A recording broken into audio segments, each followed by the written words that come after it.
I designed the C270 webcam mount for the Voxelabs Aquila printer, 3D printer. It's based off of other mounts on Thingiverse.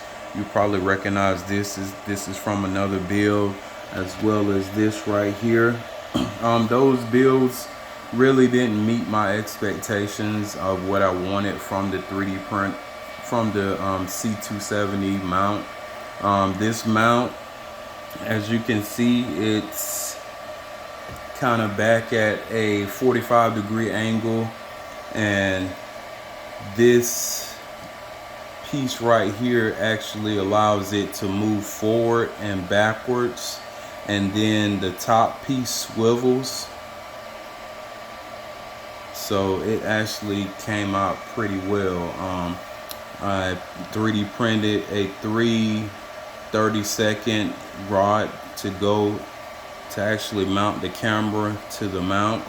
So everything will be included in the download section. This arm is actually pretty sturdy.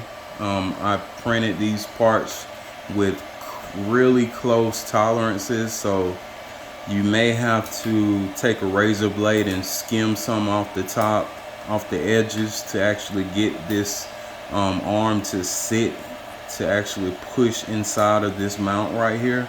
But you want this to fit solid, tightly. You want it to be tight, and you want it to have close tolerances so it won't move. Even if you brush up against it, it's pretty strong. All right, more to come. Thanks for watching.